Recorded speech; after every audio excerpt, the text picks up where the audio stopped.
Labas, Fėja. Na jau kremus gaminti mes visuomet nusiteikę. Sveiki, kremų mylėtojai. Taigi, galiu pasakyti, kad mes šiandieną esame jums paruošę netgi 6 kremų receptus. Be abejo, mes pažadame, išmokus jų gaminti, galėsite padaryti daugybę skanių desertų. Jie yra ir daugelio desertų dekoras, tad gerą kremą turi mokėti susiplakti tik vienas konditeris. Beje, ir pagaminti kremą yra labai paprasta. Tiesiog reikia žinoti esminių principų ir keletą triukų, kuriuos mes neužilgo jums ir parodysim. Ali, gal gali pradėti? Taip, pradėsiu šiandieną nuo šokoladinio kremiu. Tuo įsitrauksiu visus ingredientus, bet tuo tarpu Fėja papasako, kas yra kremiu o šokolade.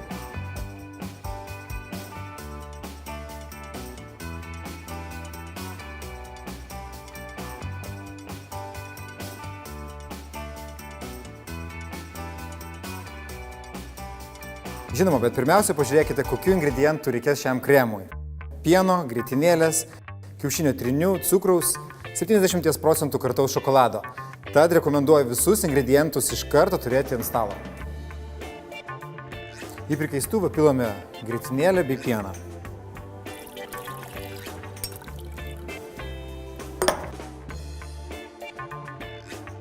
O kol pieno produktai verda, aš pasiruošiu kitą masę. Į dubenį susipilsiu kiaušinio trynius bei cukrų. Guminės mentelės pagalba pilu kiaušinio trynius ir suberiu visą cukrų. Su šluotele išmaišom iki vientisos masės. Sumaišom iki vientisos masės, bet mums nereikia maišyti, kol cukrus ištirps, nes pienas padarys visą šitą darbą. Turime užvirusį pieną ir iš lėto pilame ir maišome kiaušinius su cukrumi.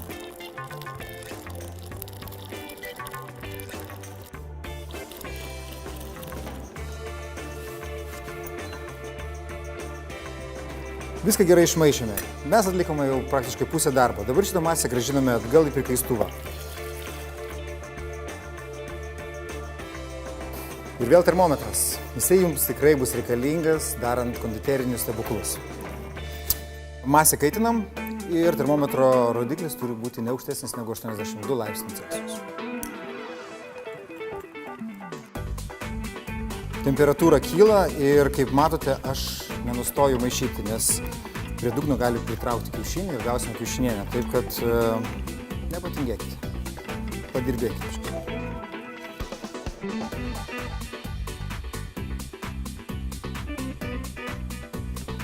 Na štai 82 laipsniai, nukeliame nuo kaitros. Turiu pasiruošęs aukštą kolbą ir rankinį smulkintuvą. Štai toksai. Į kolbą superiame 70% šokoladą.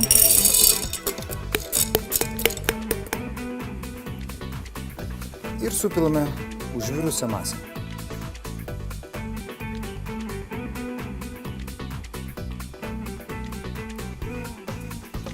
Ir viskas suplakame iki vientisos masės.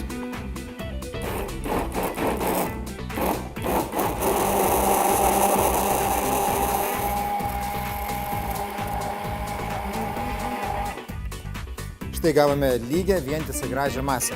Labai svarbus momentas. Naudodami rankinį smulkintuvą, nesudarykite daugiau burbuliukų. Kuo daugiau burbuliukų, tuo bus nelygesnis jūsų kremas.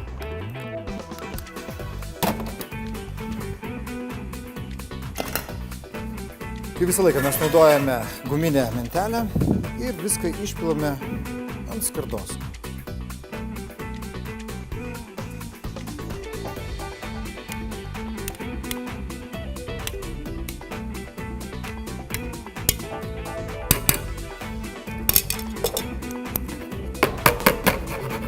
Kremas jau paruoštas, belieka uždengti plėvelę kontaktų su paviršiumi tam, kad jisai neapdžiūtų.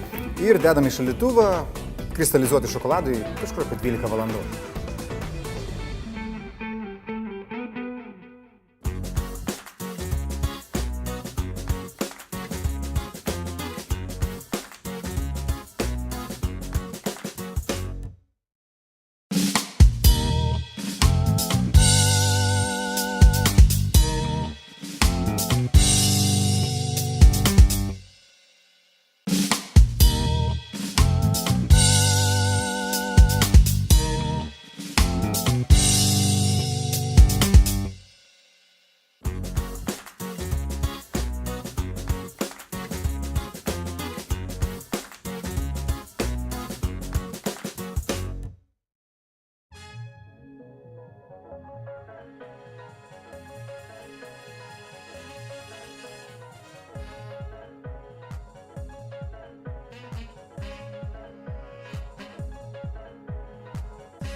Jis ir tirps burnoje, jeigu viską darysite pagal receptą.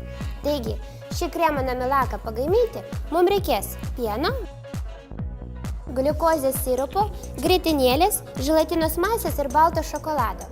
Taigi pradedam nuo to, kad užverdam pieną su gliukozės sirupu.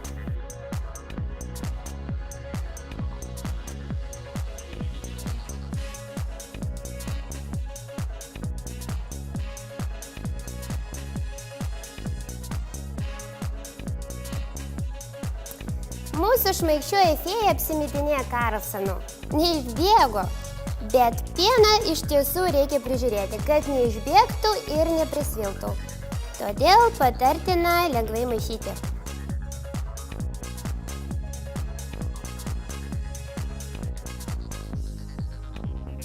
Kai pienas užverda, įdedame želatinos masę ir leidžiame ją ištirpti.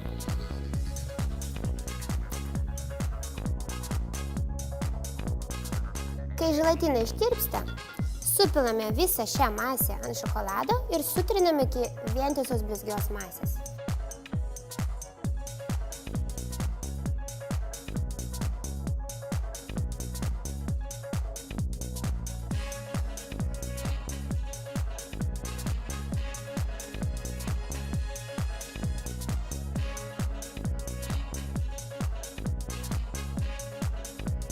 Grietinėlę supilame dviem dalim. Iš pradžių maždaug pusę, vėl suplakame, paskui įpilam likusią pusę ir dar kartą suplakame.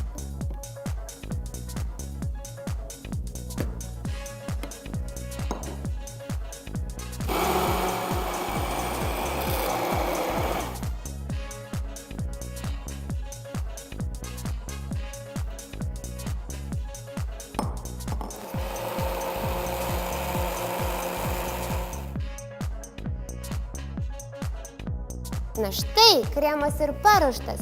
Jam tik reikės vienos nakties šaldytuve, kad susikristalizuotų. O kai tai vyks, prieš naudojimą kremą tik reikia suplakti mentele. Nu ką, leiks pasveikinti? 2 kremai jau paruošti, gaminsim 3. Aš paruošiu vanilinį plikytą kremą. Daugeliu tikrai jisai yra pažįstamas. Jeigu ne, tikrai ragavote kokius nors pyragaičius su šito kremu. Tai pyragaičiams šis kremas tinka kuo puikiausiai. Tai tu paruošk, o aš jį paskui panaudosiu ir savo receptui. Šaunu.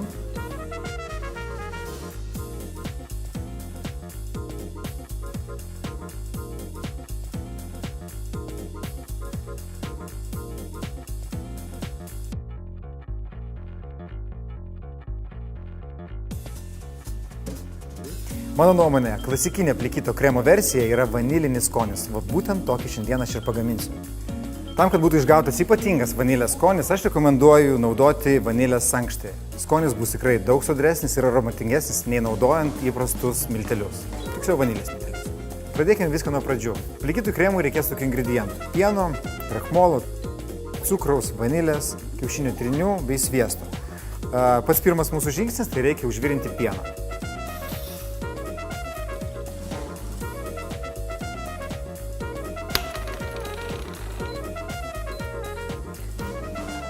Kaip ir ne kartą esame minėję, reikia iš vanilės sankšties išimti sėklytes. Pjauname ją pusiau.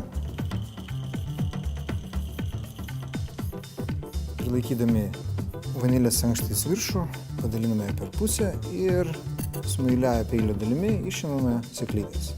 Suberiame viską į pieną ir laukiame, kol išvirs. Kol pienas verda, pasiruošiu kitus ingredientus.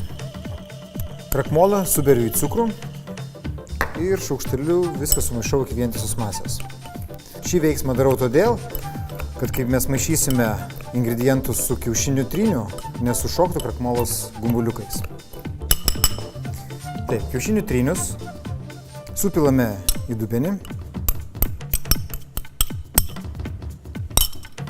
Cukraus bei krakmolo mišinį beriame ant kiaušinių trinių ir šluotele viską sumaišome iki vientisos masės.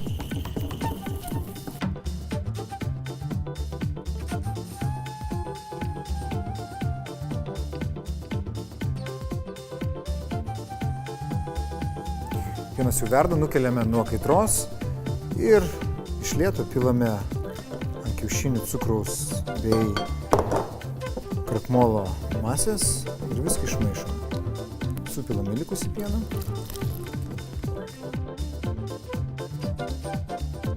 Stenkite šluotelę prispausti prie padugno ir išmaišyti visus kiaušinius bei cukrų.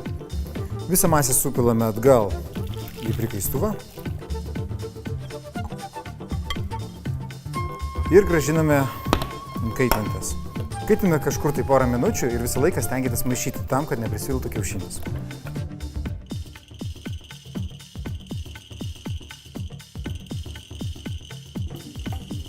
Na štai, kremas sutirštėjo. Beliko paskutinis veiksmas – supilti viską į mikserį ir sudėti sviestą. Sviestą dėsime prie kažkur tai 40-35 laipsnių temperatūros. Mes tai pajausime prilietę patį katiliuką.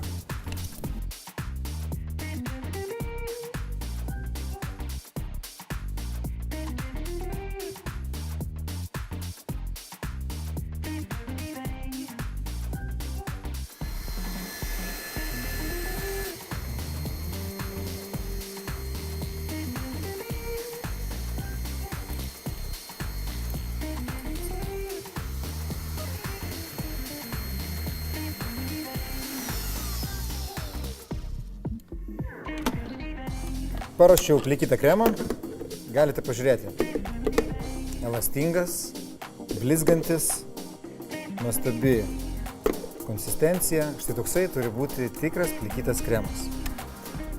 Aš jį dabar perdėsiu tiesiog į indą, uždengsiu plėvelę, kad kontaktuotųsi su paviršiumi ir laikysiu 3 valandas prieš naudojimą. Pabandykite pasigaminti.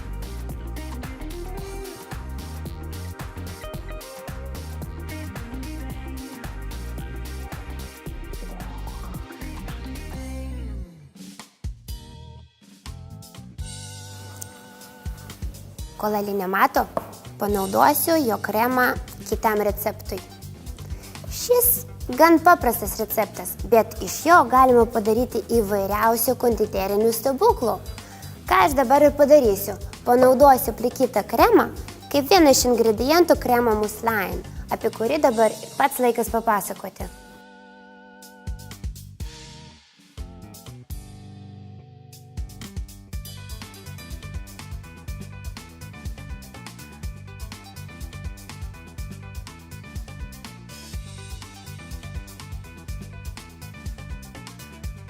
Ačiū Fėja, kaip tik esu pasiruošusi sviesto ir pistacijų pastos, kad iš kremo, kurį pasiskolinau iš Ali, pagaminčiau pistacijų kremo muslin.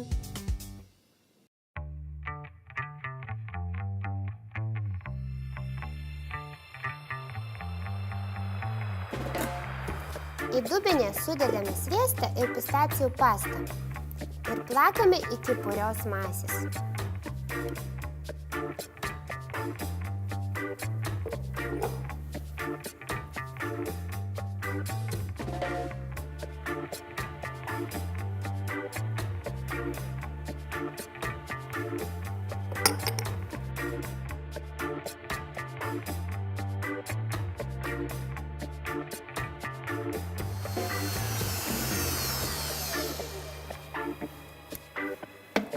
O dabar dalimis įveskite plikytą kremą į sviestinę masę, viską gerai sumaišykite ir kremas paruoštas.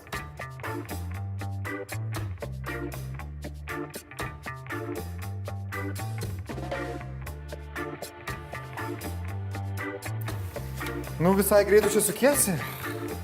Aš čia pagalvojau, kad visai patogu iš mano kremo padaryti kitą kremą ir visai netgi kitokio skonio.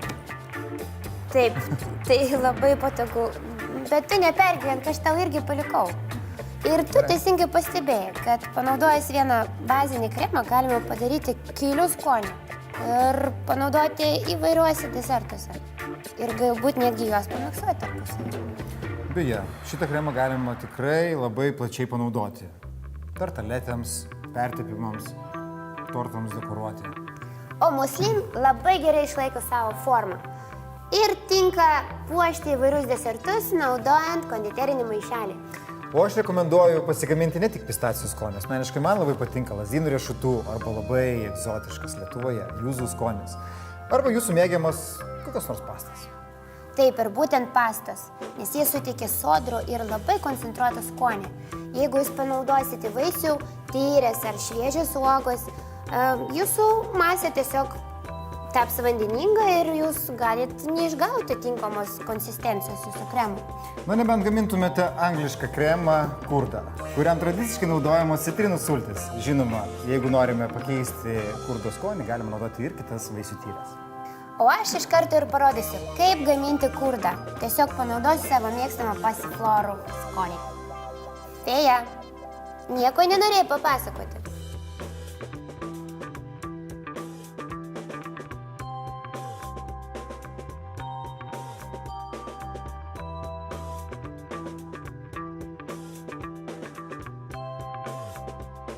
Pradžiai mums reikia suplakti cukrų su kiaušiniais.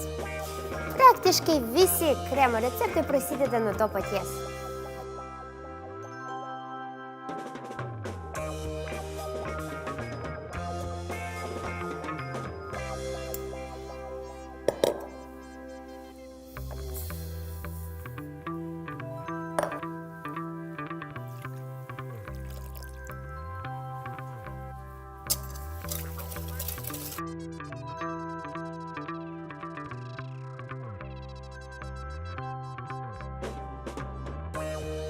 Tuomet pasiflorų tyrį užverdami su sviestu.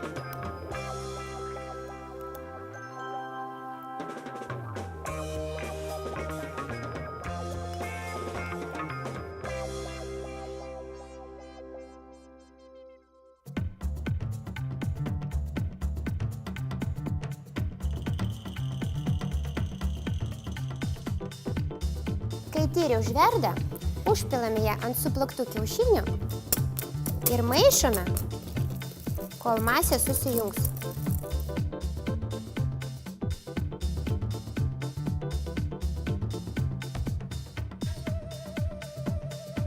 Kai masė susijungia, supilame ją atgal į puodą ir gerai pakaitiname.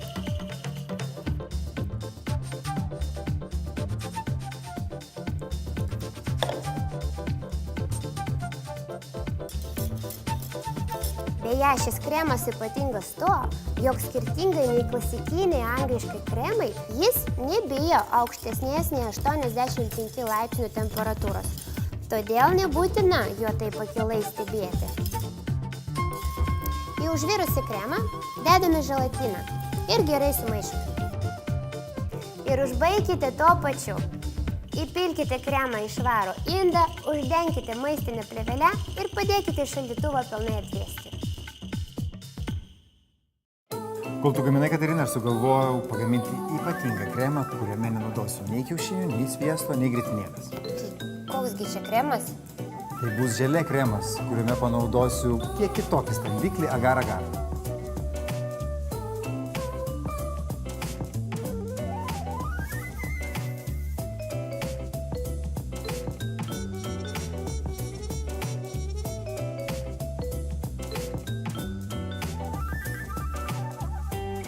Iš tiesų, šį kremą esu gaminęs tiek su želatina, tiek su agar-agar. Iš esmės galima naudoti tiek vieną, tiek kitą. Tačiau aš rinkuosi agar-agar, nes kremas gaunasi stambesnis, tvirtesnis ir daug skaidresnis. Taipogi, agar-agar reikia šiek tiek mažiau negu želatinos.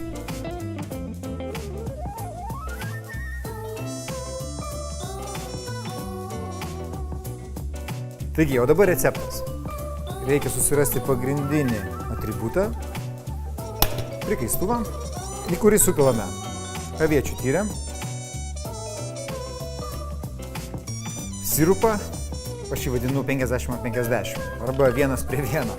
Labai keistai aišku skamba, tai tarkim verdame sirupą 100 gramų cukraus, 100 gramų vandens. Žinoma, atvėsiname ir panaudojame tiek, kiek mums reikia receptui. Ir suberiame agar-agar miltelius. Viską gerai išmaišysime. Jungiu kaitlentę ir laukiame, kol užvirs. Būtina pavirti maždaug 1 minutę. Ajau. Taip. Matai, jau visi sako, kokiagi sudėtinga ta konditerija. Gali būti ir nesudėtinga, kad žinai kiek, ko ir kada įdėti. Žinoma, nepaminėjau dar vieno fakto, kad reikia įdėti šitą kremą į šaldytuvą, palaikyti nakčiai ir ryte sutrinti su rankiniu trintuvu. Net ir su šitom tavo pastabom receptas neatrodo sudėtingai. Tai ką, laukiame naktį ir ragausime mūsų jau paruoštus kremus.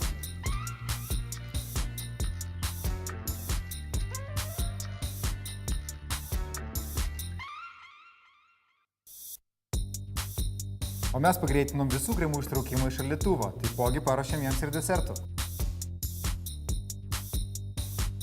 Taip, nes jie visi labai tinka ir dėl skonio, ir dekorams. Pažiūrėkite, kiek daug įvairių spalvų. Ir visos kreminės. Man kaip vyrui visą laiką buvo įdomu, ką moteris vadina kreminė spalva. Teisingai pastebėjai.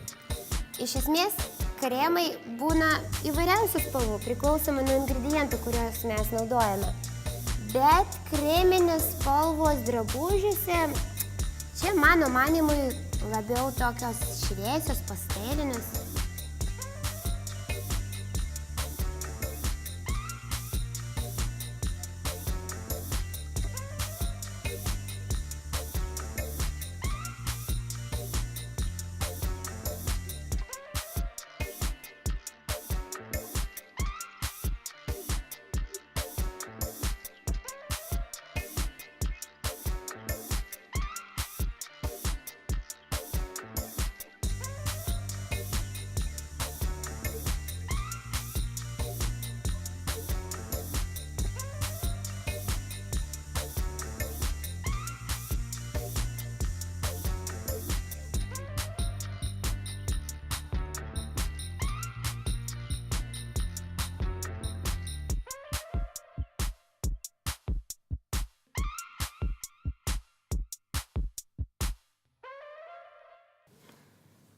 Nu, Olė, o dabar tau aiškiau, ką reiškia kreminė spalva? Ne, neaišku ir net nesigilinau. Žinau, kas yra kremas ir kaip jį galima panaudoti. Tai griebiam ir darom.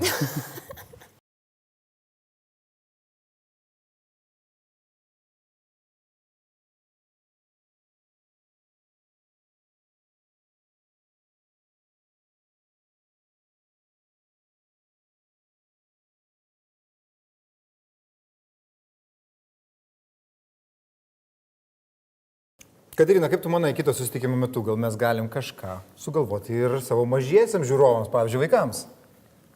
Tikrai taip. Labai smagi idėja. Aš kaip 2 vaikų mamytė pritariu tavo mintį. Puiku, tai iki kito karto. Iki.